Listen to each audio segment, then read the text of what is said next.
မြန်မာနိုင်ငံရဲ့အနုပညာလောကမှာဆရာဝန်ဘွဲ့ရထားပြီးအနုပညာနယ်ပယ်မှာပါထိပ်တန်းရောက်နေတဲ့ထူးချွန်သူတွေရှိပါတယ်။စစ်သူဝေပိုင်ပြောသူနဲ့ပိုးမမီသားသုံးဦးတို့ရဲ့ငယ်ဘဝနေဆရာဝန်အရီယာမှတဆင့်မင်းသမီးဖြစ်လာပုံလေးတွေကိုရေးသားဖော်ပြပေးလိုက်ပါတယ်။စစ်သူဝေထရီဆာလို့ချစ်စနိုးခေါ်ကြတဲ့စစ်သူဝေကတော့ဒီ၃ယောက်မှာစီနီယာကြဆုံးပါပဲ။သူမကို1984ခုနှစ်ဩဂတ်စ်လမှာရန်ကုန်မြို့မှာမွေးဖွားခဲ့ပါတယ်။ဖခင်ဖြစ်သူဦးစောဝင်းဟာဂီတမှုတူဖြစ်ပြီးဂီတသူရငငယ်ကလေးကပါလာခဲ့တာပါအထက်တန်းပညာရေးကိုမင်္ဂလာတောင်ကျောင်းအထက်တန်းကျောင်းသုံးမှာတက်ရောက်ခဲ့ပြီးတော့တက္ကသိုလ်ဝင်တန်းအောင်မြင်ပြီးတဲ့အခါမှာတော့စေတက္ကသိုလ်နှင့်ရန်ကုန်ကိုတက်ရောက်ခွင့်ရရှိခဲ့ပါတယ်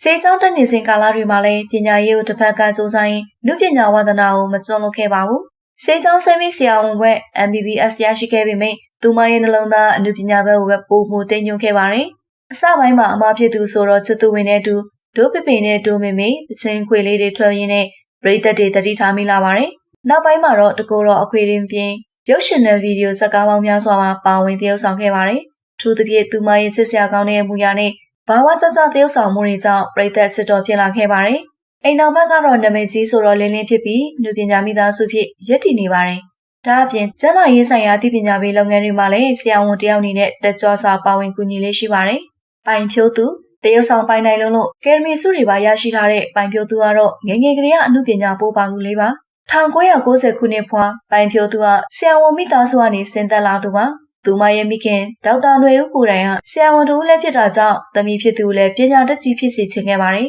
TTC ကျောင်းကနေ2006ခုနှစ်မှာ10တန်းအောင်မြင်ခဲ့ပြီးစေတက္ကသိုလ်ရန်ကုန်မှာတက်ရောက်ခဲ့ပါတယ်စေကျောင်းသူဘဝမှာစာအုပ်စူးစမ်းခဲ့သလိုကျောင်းကပွဲတွေလှုပ်ရှားမှုတွေမှာလည်းထင်ရှားတဲ့ကျောင်းသူတူဖြစ်ခဲ့ပါတယ်ပိုင်ဖြိုးသူရဲ့ထူးခြားချက်က1999ခုနှစ်လောက်ကကလေးဘဝကလေးကတရုတ်ဆောင်ဆောက်လုပ်ခဲ့တာပါဒါပေမဲ့ပညာရေးကိုဦးစားပေးတဲ့အနေနဲ့ဆရာဝန်ဘွဲ့ရတဲ့အထိလှုပ်ဆောင်ခဲ့ပါတယ်ဆရာဝန်ဖြစ်ပြီးမှအနုပညာလောကထဲကိုအရှိန်အဟုန်နဲ့ပြန်ဝင်လာခဲ့တာပါ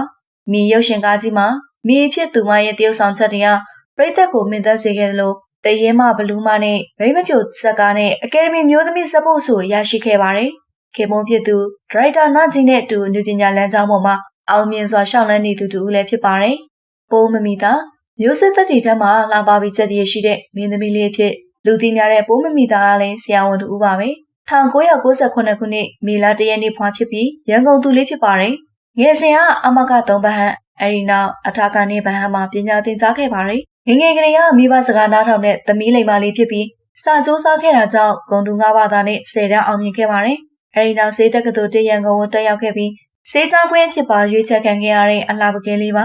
စေးကြောင်းတက်နေရင်2018လောက်မှာဆက်ဆိုင်ခက်လိုင်ရဲ့တင်္ကာရယတတချင်း MTV လေးနဲ့ပရိသတ်တွေစပြီးတတိထားမိလာပါတယ်မျက်နှာလေးကမြန်မာဆန်ဆန်နဲ့စက်တည်ရှိတာကြောင့်ဂျော်ညာရီမဂ္ဂဇင်းတွေမှာနေရာရလာခဲ့ပါတယ်ကိုဗစ်ကာလတုန်းကလည်းဆရာဝန်တယောက်အနေနဲ့တယ်လီကျမ်းမာရေးဆောင်ရှောက်မှုတွေမှာပါဝင်ကူညီခဲ့ပါသေးတယ်ဘရောက်ကဂျိုရုပ်ရှင်ကားကြီးကသူမရဲ့ပွဲဥထွက်ဇက်ကဖြစ်ပြီးပရိသတ်အားပေးမှုအခိုင်အမာရရှိထားတဲ့မင်းသမီးလေးဖြစ်လာခဲ့ပါတယ်ဒီသုံးစလုံးဟာပညာရေးမှာလည်းဒေါက်တာဘွဲ့ရတဲ့အထိထူးချွန်ကြသလိုဝါသနာပါရနုပညာလောကမှာလည်းကိုယ်ပိုင်ရည်ချင်းတွေနဲ့အောင်မြင်မှုတွေရယူထားနိုင်တဲ့မြန်မာမျိုးသမီးထူးချွန်သူတွေပဲဖြစ်ကြပါတယ်။